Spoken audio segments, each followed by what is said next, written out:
Hello दोस्तों, मैं हूं प्रांजल। सभी का स्वागत करता हूं क्रिप्टो वेलकम को फ्रेश वीडियो के अंदर। तो जी हां दोस्तों, आप सभी लोगों के लिए लेकर आ गया हूं वीडियो गूगल ऑफ ब्लॉकचेन के ऊपर, जो कि है ग्राफ प्रोटोकॉल। आज इस वीडियो के अंदर हम जानने वाले हैं कि ग्राफ प्रोटोकॉल को आखिरकार गूगल ऑफ ब्लॉकचेन क्यों कहा जाता है, इसके पीछे के फंडामेंटल्स यहाँ पे क्या है, इसका टेक्निकल हमें क्या बता रहा है और क्यों इसके अंदर 100x होने की पॉसिबिलिटी है इस वाले बुल साइकिल में। तो आप लोगों के लिए एक जेम कॉइन डेफिनेटली यहाँ पे होने वाला है। लेकिन ये जेम कॉइन मैं हवा में बातें करके नहीं लाया हूँ, ये एक यूटिलिटी बेस्ड प्रोडक्ट है जिसके बारे में जब आप फंडामेंटली और ज़्यादा डीप में जानेंगे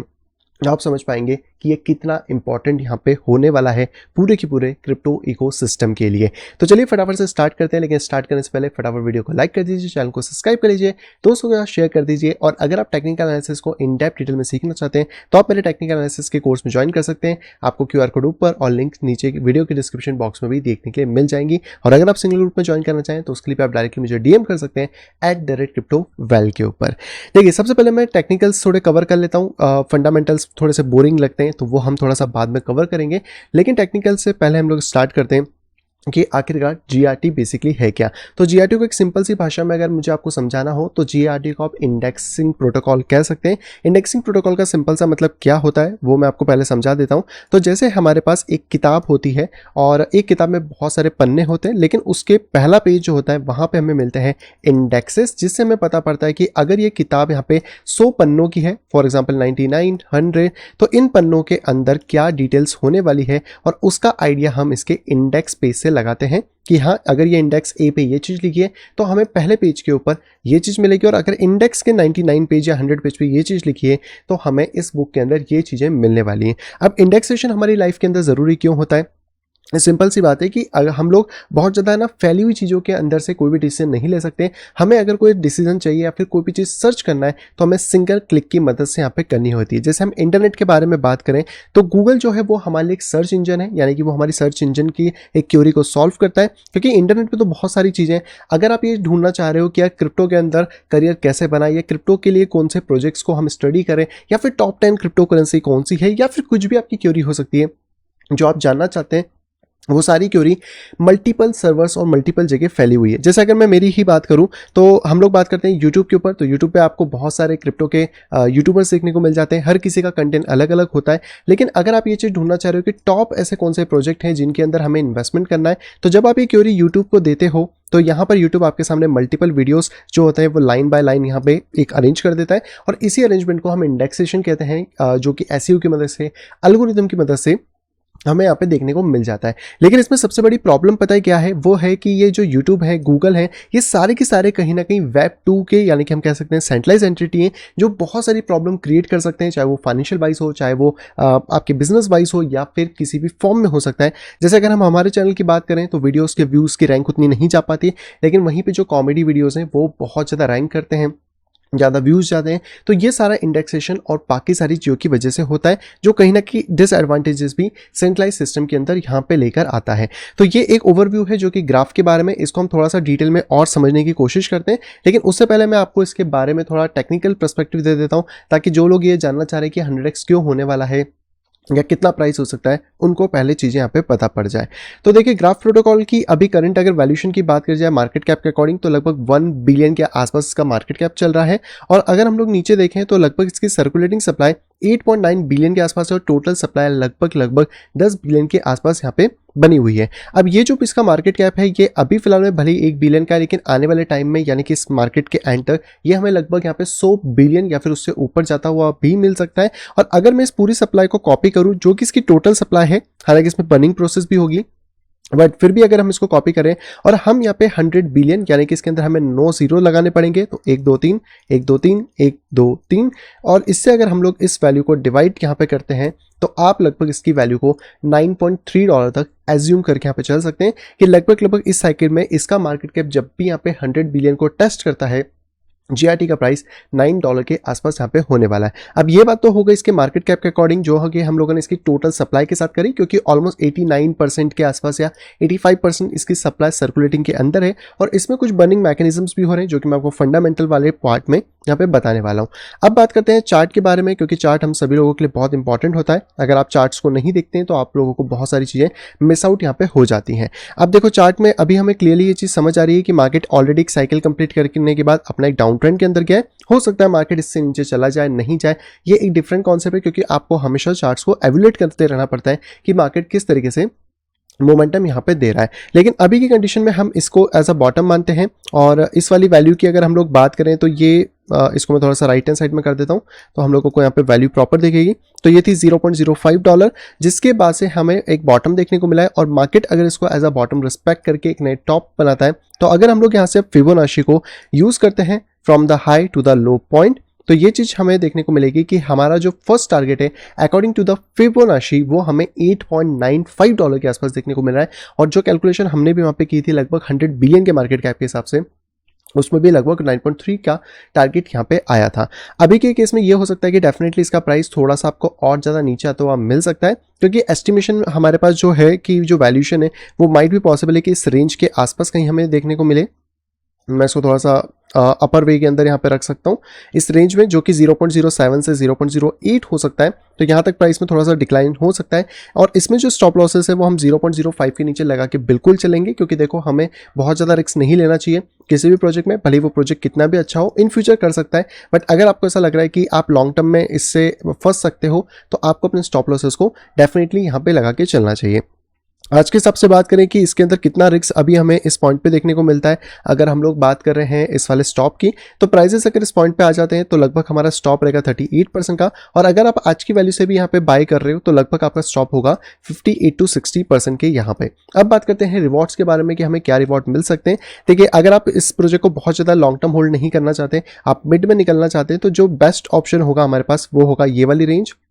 लगभग $1 के आसपास। तो अगर आप आज की वैल्यू से इसको ड्राइव करने की कोशिश करें तो ये होता है लगभग 8.3x का रिटर्न। और अगर प्राइस हमें इस बॉक्स में तो मिल जाता है जो हमारी एक्सपेक्टेशन है, तो लगभग मार्केट यहाँ से 12x का रिटर्न हमें दे सकता है। पर जैसे मैंने कहा था कि ये प्रोजेक्ट लगभग हम लोगों को 100x का रिटर्न देने वाला है। उसका रीज़न ये है कि मतलब शॉर्टी तो नहीं है कि देगा, लेकिन हाँ हम ये कह सकते हैं कि अगर इसका मार्केट 100 बिलियन को टेस्ट करता है तो लगभग $9 तक यहाँ पे जाने वाला है। और अगर इस पूरे के पूरे फेज को हम लोग कैलकुलेट करें करंट प्राइस से, अगर आप कैलकुलेट करते हो यहाँ तक, तो ये होता है 74 से 75x का रिटर्न। लेकिन क्योंकि अभी प्राइस में थोड़ा सा ड्रॉप हो सकता है और प्राइसेस अगर हमें इस बॉक्स पे आते हुए मिलते हैं जो कि यहाँ पे प्राइसेस को लेके जाएंगे अराउंड 8.9 to $9, तो ये होता है 108x का रिटर्न, जो कि 100x से थोड़ा सा ज़्यादा है। और ये वैल्यूशन थोड़ा बहुत अपर नीचे यहाँ पे डेफिनेटली हो सकता है। तो ये है दोस्तों पूरा की पूरा प्राइस मॉडल इसका, जिसमें कि आप थोड़ा टेस्टिंग कर सकते हैं। और हमेशा जब भी आप किसी भी चीज़ को बाय करते हैं, जैसे फॉर एग्जांपल अगर आप इस प्रोजेक्ट को यहाँ पे या इस पॉइंट पे भी बाय कर रहे हैं, तो कोशिश करें कि आप अपने बैक्स का 30% कम से कम मिड लेवल पे, और जो इसका लास्ट लेवल है यहाँ पे 20% आप सेल ऑफ कर दें, जिससे कि जो वैल्यूशन आपके पास बचेगी आप उसको हायर प्राइसेस में सेल कर पाएं और एक टोकन से आप यहाँ पे कम से कम प्रॉफिट लेके एग्जिट करें। ऐसा ना हो कि ये टोकन तो आपने लिया था बट बाद में इसकी वैल्यू को आप सेल नहीं कर पाए और आप यहाँ पे ट्रैप में फंस गए, क्योंकि हर टोकन एक साइकिल के अंदर चलता है।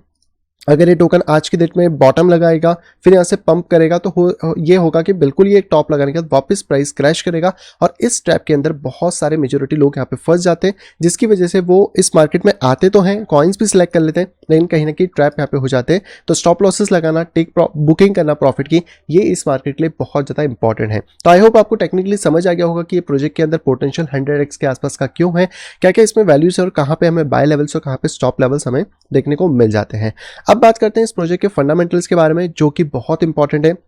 अगर मैं इसको 100x का प्रोजेक्ट कह रहा हूं तो मैं ऐसे ही हवा में बातें नहीं कर रहा हूं, ये इसकी फंडामेंटल्स, इसके कोर चीजें हमें इस पॉइंट पे यहाँ पे बता रही हैं। सबसे पहले बात करते हैं इनकी वेबसाइट से स्टार्ट करें तो यहाँ पे इन्होंने लिख रखा है access the world blockchain data. जैसे कि मैंने आपको समझाया था कि गूगल, हम इसको गूगल भी यहाँ पे इसलिए कह रहे हैं क्योंकि गूगल कहीं ना कहीं एक इंडेक्सिंग का वर्क करता है और यहाँ पे जीआरटी जो है वो ब्लॉकचेन के अंदर इंडेक्सिंग का वर्क यहाँ पे करता है। अगर मैं आपको थोड़ा सा एक एग्जांपल से समझाने की कोशिश करूँ स्टार्टिंग में, तो आप ये समझो कि जैसे गूगल ने क्या करा, गूगल के पास एक अपना सर्वर है जिसमें खूब सारा डेटा यहाँ पे फीडेड है, लेकिन हमें इसमें से अगर ये डेटा चाहिए कि कौन सा एक पॉइंट होगा जहाँ पे कि हम क्रिप्टो को बाय कर सकते हैं कि हमारी क्वेरी है फॉर एग्जांपल, तो हम गूगल के सर्च इंजन के ऊपर इस क्वेरी को रन करेंगे और ये क्वेरी रन होने के बाद इस सर्वर में जाएगी, यहाँ पे जितना भी डेटा होगा उसको फेच करेगी और उस क्वेरी के हिसाब से हमारे सामने एक वेब पेज खुल जाएगा जहाँ पे कि आपको उसकी डिटेल मिल जाएगी। आप उसमें से कोई भी आर्टिकल, कोई भी वीडियो, सारी चीज़ों को पढ़ सकते हो। लेकिन क्योंकि ये गूगल सेंट्रलाइज है और हम सभी को पता है कि मैनिपुलेशन कर सकते हैं, चाहे वो पॉलिटिशियन की तरफ से हो, चाहे वो मतलब पॉलिटिक्स हो सकता है, या फिर वो आपको बैकएंड से हो सकता है, या फिर आपके बिजनेस को ग्रो होने का ना दे, मतलब बहुत सारी चीज़ें जो कि कहीं ना कहीं गूगल यहाँ पे कंट्रोल कर सकता है। और ये पूरा का पूरा सेंट्रलाइजेशन मेथड है जो कि कहीं ना कहीं Web3 के अंदर वर्क नहीं करता। ये चीज़ भी ध्यान रखें कि गूगल अभी तक Web3 के अंदर नहीं घुस पाया है, क्योंकि Web3 के अंदर घुसने के लिए उसको और ज़्यादा चीज़ें चाहिए और अभी का जो इंफ्रास्ट्रक्चर गूगल के पास है वो इस चीज़ को सपोर्ट यहाँ पे नहीं कर पाता है। अब यहीं पे हम लोग बात करते हैं कि आगे का ग्राफ प्रोटोकॉल इससे मतलब कैसे यहाँ पर गूगल है ब्लॉकचेन का। तो देखिए, हम सभी को पता है कि कोई भी ब्लॉकचेन हो, चाहे हम बात करते हैं कि इथेरियम के हमारे पास ब्लॉकचेन है, तो इसके अंदर एक डिफरेंट ब्लॉक्स बनते हैं। हर ब्लॉक अपना एक टाइम में बनता है, जैसे फॉर एग्जांपल 7 सेकंड, 10 सेकंड, जो भी उसके लिए एक टाइम होता है। तो इथेरियम की ब्लॉकचेन और यहाँ पर आपको ब्लॉक्स जनरेट होते हुए मिलेंगे और हर ब्लॉक के अंदर आपको मल्टीपल चीज़ों की इंफॉर्मेशन मिलेगी। देखो, जब तक इथेरियम के ऊपर डीफाई नहीं आया था, एनएफटीज, मेटावर्स, ये चीज़ें नहीं आई थी, तो नॉर्मल ट्रांजैक्शन होते थे जहाँ पे इथेरियम गया, इथेरियम आया। लेकिन जब से ये सारी चीज़ें, प्रोटोकॉल्स आए हैं, बहुत सारी चीज़ें यहाँ पे बनी है, यूनिस्वैप जैसे स्वैपिंग एक्सचेंजेस बने हैं, बहुत सारी चीज़ें हुई हैं। तो अब एक एक ब्लॉक के अंदर सिर्फ ये इन्फॉर्मेशन नहीं होती कि इथेरियम कितना गया, कितना आया, अब ये भी इन्फॉर्मेशन होती है कि वो कौन से स्वैप से गया, कौन सा टोकन आपने स्वैप किया, उसको जनरेट किया, मिंट किया, बर्न किया, ना जाने कितनी सारी इन्फॉर्मेशन हर ब्लॉक के अंदर अवेलेबल होती है। अब आप ये चीज़ सोच के देखो कि यार, अगर इस ब्लॉक में से मुझे सिर्फ यूनिस्वैप प्रोटोकॉल की इन्फॉर्मेशन चाहिए, दूसरे ब्लॉक में वो इन्फॉर्मेशन नहीं है, तीसरे ब्लॉक में भी नहीं है, और चौथे ब्लॉक में वो यूनिस्वैप की इन्फॉर्मेशन है, और पांचवें ब्लॉक में नहीं है, तो इन सभी ब्लॉक्स के अंदर से हमें इन्फॉर्मेशन चाहिए, हम कह सकते हैं यूनिस्वैप की, और उसी यूनिस्वैप की प्रोसेस जो भी इन्फॉर्मेशन हम लोगों को लगेगी वो हमें गैदर करके एक यूजर को यहाँ पे दिखानी है। तो यहाँ पर अब जीआरटी क्या करता है, जीआरटी आपको देता है यहाँ पे जीआरटी की नोट, यानी कि जीएन हम जिसे बोल सकते हैं, ग्राफ नोट आप बोल सकते हो, और ग्राफ नोट के अंदर हम लोग को मिल जाता है सब ग्राफ का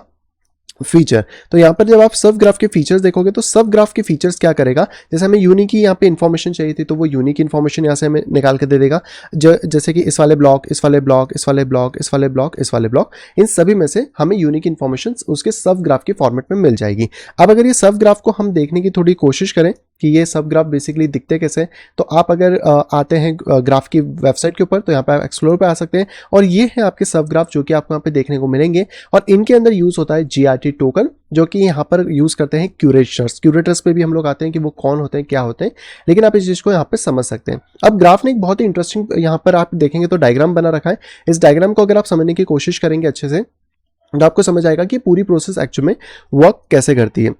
तो सबसे पहले आप ये चीज देख सकते हैं, एक डैप है, डैप को हम मान लो यूनिस्वैप है, यूनिस्वैप एक डैप है, उसने क्या करा, अपनी एक ट्रांजैक्शन ब्लॉकचेन के अंदर इंटीग्रेट करी। तो मान लो इथेरियम की चेन है, उसके ऊपर उसने एक अपनी ट्रांजैक्शन डाली, और यहाँ पर आपके पास यूनिस्वैप जिसके थ्रू ये ट्रांजैक्शन आई। तो मान लो कोई सा ट्रेड था जो कि लिमिट ऑर्डर पे लगा, कुछ भी हुआ, या फिर किसी टोकन से स्वैप किया, वो इन्फॉर्मेशन ट्रांजेक्शन के फॉर्म में यहाँ पे गई। अब ये जो ट्रांजेक्शन होते हैं ये स्मार्ट कॉन्ट्रैक्ट के थ्रू जाते हैं, स्मार्ट कॉन्ट्रैक्ट में यहाँ पे इवैल्यूएशन होगा। इसके बाद जो भी इसके अंदर इवेंट्स होंगे, उन इवेंट्स को बेसिकली ग्राफ का जो नोट है, जैसे कि मैंने आपसे बात करी थी कि ग्राफ का नोट जिसके अंदर सब ग्राफ्स बनती हैं,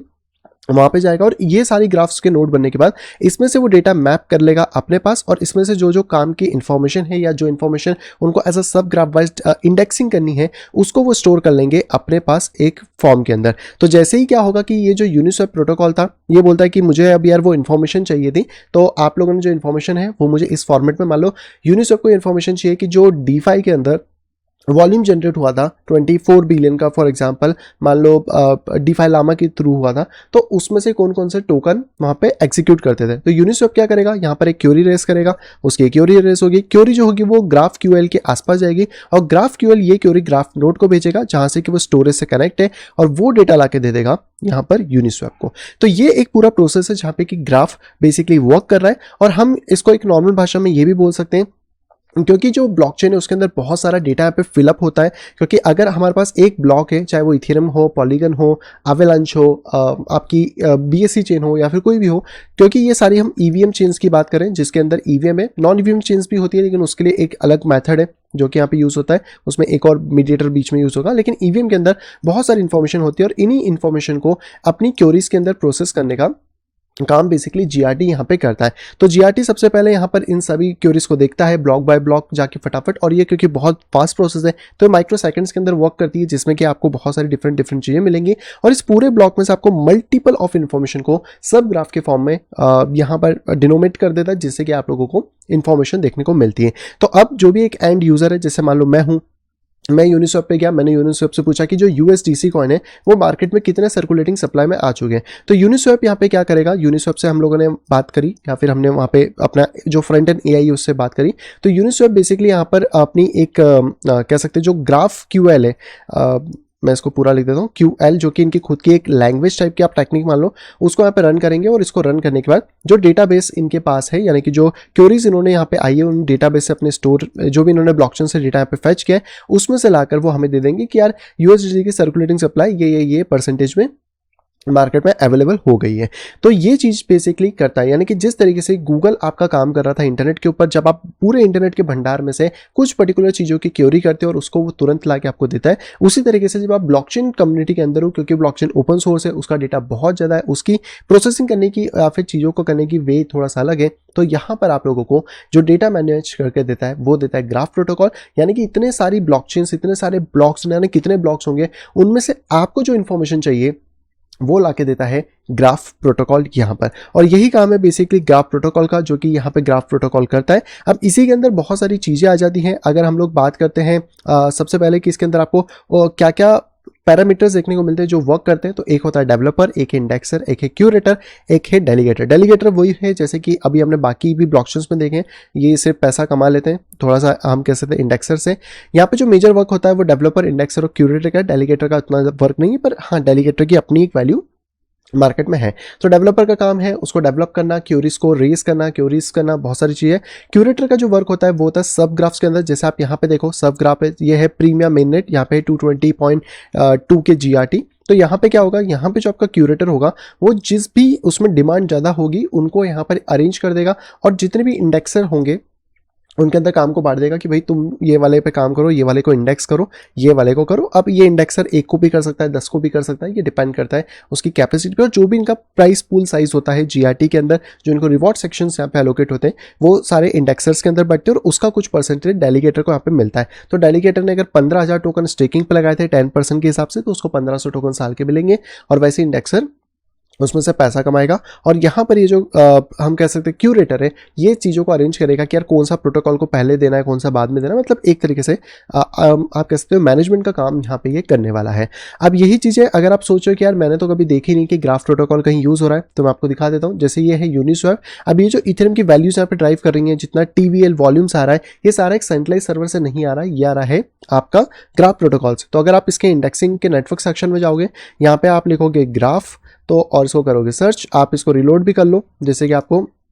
सारी चीज़ें। तो यहाँ पर आप एक चीज़ देख पाओगे कि ये जितना भी डेटा हमारे पास फैच हो रहा है, ये सारा की सारा ग्राफ क्यूएल के थ्रू हो रहा है, जो कि आप यहाँ पर डायरेक्टली देख सकते हैं कि ग्राफ क्यूएल हम लोगों को देखने को मिल रहा है। इतना ही नहीं, अगर हम लोग जाते हैं क्रिप्टो फीस जैसे प्लेटफॉर्म के ऊपर, जो कि आपको क्रिप्टो की फीस बताता है, तो इसमें जितने भी प्रोजेक्ट इथेरियम के अंदर भी आ रहे हैं उन सभी को, जैसे इथेरियम तो बेसिकली यहाँ पे कॉइनमेट्रिक्स से भी डेटा ले रहा है, जो कि एक सेंट्रलाइज पार्टी है। लेकिन अगर हम लोग बाकी बात करें जैसे यूनिस्वैप, तो इसका सोर्स है ग्राफ प्रोटोकॉल। अगर हम लोग बात करते हैं आवे, तो इसका प्रोटोकॉल भी यहाँ पे जो सोर्स है वो है ग्राफ प्रोटोकॉल। इसी के साथ हम लोग बात करते हैं कर्व की, तो भी यहाँ पे आपको ग्राफ प्रोटोकॉल देखने को मिलता है। इसी तरह हम लोग बात करते हैं GMX की, तो भी ये ग्राफ प्रोटोकॉल देखने को मिलता है। तो कहीं ना कहीं ग्राफ प्रोटोकॉल बैकएंड में आप लोगों को बहुत ज़्यादा मदद कर रहा है, जिससे कि ये जितना भी इकोसिस्टम फ्लरिश हो सकता है, जैसे आज की डेट में गूगल यहाँ पे वर्क कर रहा है, वो यहाँ पे कर सकता है। हालांकि देखो एक चीज़ मैं बता दूं कि ये सर्च इंजन नहीं है, ये एक्चुअल में बैकएंड की प्रोसेस है। यानी कि गूगल के पास अपना खुद का एक सर्च इंजन है जिसको कि आप देखते हो, और गूगल के नाम से वो बहुत ज़्यादा फेमस है। और गूगल के पीछे आपको एक एल्गोरिथम देखने को मिलती है, जो भी आपकी क्यूरीज होती है उसको उस एल्गोरिथम के थ्रू वो अपने सर्वर से फैच करके एक एंड यूजर को दिखाने की कोशिश यहाँ पे करता है। लेकिन जीआरटी एक्चुअल में एक एल्गोरिथम है, एक प्रोसेस है, जो ये सारे चीज़ों को यहाँ पे कवर कर रही है। और ये सारी चीज़ें कैसे हो पाती है, ये हो पाती हैं जब कोई यूआई इसके साथ इंटीग्रेट यहाँ पे करता है। तो अगर मान लो आपको कोई सर्च इंजन बनाना है, आप अपने लिए एक यूआई बना सकते हो, उसका एक सर्च इंजन बना सकते हो, और उस सर्च इंजन को आप यहाँ पे जीआरटी को इसकी जो एपीआईज हैं उसके थ्रू कनेक्ट कर सकते हो, और आप पूरी की पूरी ब्लॉकचेन का डेटा किसी भी यूजर को यहाँ पे दिखाने में सक्षम हो जाओगे। जिस तरीके से अभी हम लोगों ने बात करी कि ये जो क्रिप्टो फीस वाला सेक्शन है, जैसे यूनिस्वैप है, तो ये बेसिकली अपना ग्राफ प्रोटोकॉल से डेटा फैच कर रहे हैं, यानी कि जितनी भी डिटेल्स इसके पास यहाँ पे आ रही हैं, चाहे वो प्राइस हो, फीस हो, लिक्विडिटी हो, जो रेशियोज है, वो सारा के सारा डेटा आपको फैच हो रहा है सिर्फ और सिर्फ यहाँ पर ग्राफ प्रोटोकॉल की मदद से, यानी कि जो इसकी एपीआईज है वो इसको यहाँ पे फैच करवा रही हैं। अब यहाँ पे बात आती है कि आखिरकार हमने ये सब तो जान लिया, लेकिन इसका बेनिफिट हमें क्या मिलने वाला है। तो देखो, ये मार्केट प्लेस ऐसा है जिसमें कि अभी के टाइम में जीआरटी के सामने कोई कंपटीशन नहीं है, और इन फ्यूचर अगर कोई कंपटीशन आ भी जाता है तो ये प्रोजेक्ट 2017 से बेसिकली रन हो रहा है, आज 2023 यहाँ पे ऑलरेडी हो चुका है। तो आप समझ सकते हो कि कितना ज़्यादा डेटा अभी तक इन लोगों ने ऑलरेडी इंडेक्सिंग कर दिया होगा। और अगर कोई नया प्लेयर यहाँ पे आता है तो उसकी हालत वैसी यहाँ पे हो सकती है जैसे कि अगर मैं आपको बोलूँ कि गूगल जो सर्च इंजन है, आपको कल उसका अल्टरनेटिव यहाँ पे खड़ा करना है, तो आप आई थिंक समझ पाएंगे कि कितना ज़्यादा ये कॉम्पिटिटिव हो जाता है। अब दूसरी बात करते हैं कि देखो, जो गूगल है वो तो फिलहाल में अभी क्रिप्टो के अंदर नहीं घुस पा रहा है। क्रिप्टो में कहीं ना कहीं उसको बाउंडेशंस हैं, हो सकता है आगे चल के वो अपनी भी कोई टेक्नोलॉजी डेवलप करे जिसके थ्रू वो अपने सर्च इंजन को यहाँ पे लेके आने की कोशिश करे, लेकिन फिलहाल में वो चीज़ नहीं है। और गूगल को अगर अभी कुछ भी करना है तो उसे कहीं ना कहीं ग्राफ प्रोटोकॉल को यूज़ करना होगा एज अ बैकएंड टेक्नोलॉजी। और यहाँ पे सबसे बड़ा फायदा क्या है कि गूगल क्योंकि क्लोज इन्वायरमेंट पे है और यहाँ पे जो ग्राफ प्रोटोकॉल है वो ओपन सोर्स है, तो दोनों में बहुत ज़्यादा अंतर है, और डिसेंट्रलाइजेशन असली हम लोगों को देखने को मिलता है ग्राफ प्रोटोकॉल के अंदर। इवन दैट अगर हम टोकन मैट्रिक्स की भी बात करें,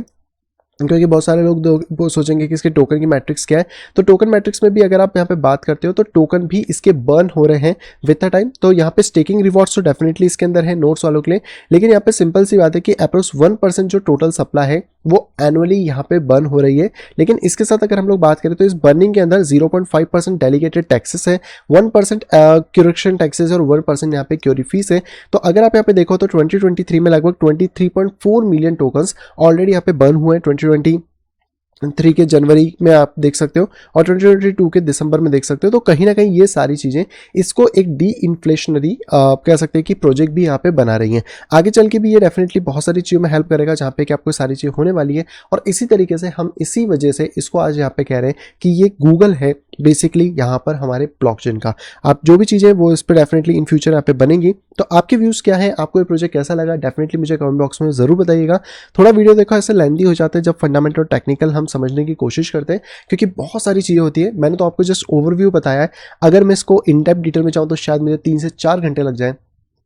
इसी पूरी प्रोसेस को आपको समझाने में। लेकिन अब बात कर लेते हैं कि जीआरटी को जो हम वैल्यूएशन दे रहे हैं 100x का, वो आखिरकार क्यों दे रहे हैं। देखो सिंपल सी बात है, आज की डेट में अगर मैं आपसे बोलता हूँ कि गूगल की वैल्यूएशन क्या होगी, जो गूगल आज पूरे वर्ल्ड के इंटरनेट को यहाँ पे कंट्रोल करके बैठा है,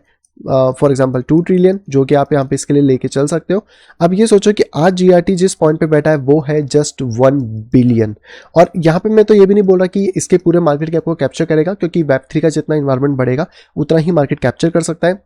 तो अगर हम लोग ये एस्ट्रीम करें कि ये इसका बहुत ज़्यादा नहीं, सिर्फ और सिर्फ 10% भी मार्केट अगर एक्वायर करता है तो ये वैल्यूएशन होती है 200 बिलियन के आसपास। और मैंने जो आपको कैलकुलेशन अभी बताई थी प्राइस वाइज, जो कि 9.3 के आसपास थी, वो वैल्यूएशन थी सिर्फ और सिर्फ यहाँ पे 100 बिलियन के आसपास में। इवन अगर आपको लग रहा है कि यार ये प्राइस थोड़ा अनरियलिस्टिक है, इतना कैसे जाएगा, तो मैं आपको टोटल मार्केट कैप को भी एक बार बता देता हूँ कि टोटल मार्केट कैप अगर आप देखने की कोशिश करते हो, जिसको हम लोग ऑलरेडी देख चुके हैं पहले भी,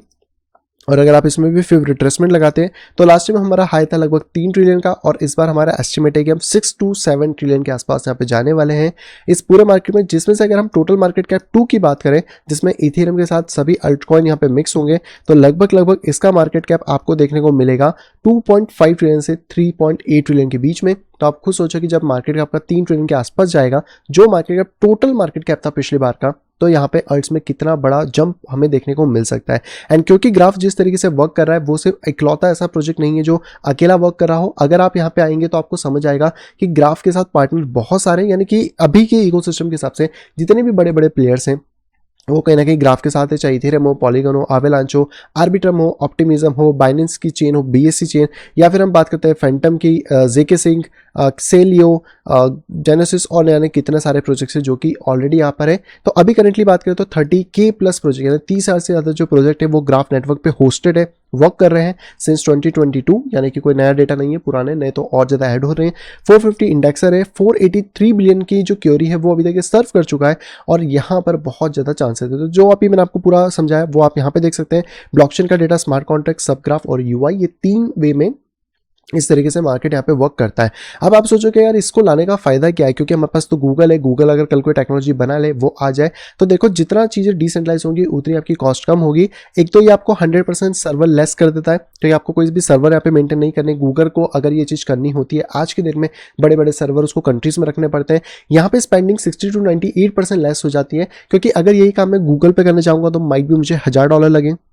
पर मंथ जो क्यूरीज है उनके, और वहीं पे इसी के ग्राफ प्रोटोकॉल के थ्रू ये चीज़ करूँगा तो शायद $10 के आसपास मुझे इसको पे यहाँ पे करना पड़े। उसके बाद यहाँ पे इंक्रीज हो जाता है रेजिलेंस, क्योंकि ये 24/7 चलेगा, यहाँ पे आपको पूरा डिसेंट्रलाइजेशन मिलेगा। तो बहुत सारी ऐसी चीज़ें जो कि ग्राफ प्रोटोकॉल आपको यहाँ पे एज देता है। और आने वाला जो हमारा भविष्य है, यानी कि जो Web3 है, जिसे हम नया इंटरनेट कह रहे हैं, जिसके ऊपर ये डेप्स सारे क्रिएट हो रहे हैं, उन सभी लोगों के लिए प्रोटोकॉल होना इंपॉर्टेंट है। और अगर हम इसको गूगल से कंपटीशन में बात करें तो गूगल को भी यहाँ पे कोई ना कोई टोकन इकोनॉमी को लाना पड़ेगा, अपने सेट ऑफ को इस तरह बनाना पड़ेगा, तब जाके वो इसके अंदर यहाँ पे एंटर कर पाएगा। और तब तक जीआरटी कहीं ना कहीं बहुत आगे यहाँ पे निकल चुका होगा। आई होप दोस्तों वीडियो सभी को यहाँ पे पसंद होगी। दोस्तों अगर वीडियो को पसंद तो प्लीज वीडियो को लाइक करेगा। अगर अभी तक अपने चैनल अपने फैमिली या फ्रेंड के साथ शेयर नहीं करा है तो तुरंत जाए शेयर करें, ताकि वो लोग भी क्रिप्टो मार्केट्स पे अपडेटेड रह सके। और अगर आप आए फर्स्ट टाइम इस चैनल के ऊपर, तुरंत जाइए चैनल को करें सब्सक्राइब, साइड में देखिए नोटिफिकेशन बेल को दबा के क्लिक करें ऑल के ऊपर, ताकि बनाने वाली सब वीडियो की इन्फॉर्मेशन प्रॉपर टाइम पे पा सकें। तो मैं मिलता आपसे कुछ इंटरेस्टिंग वीडियो के साथ, तब तक have a great day and bye bye.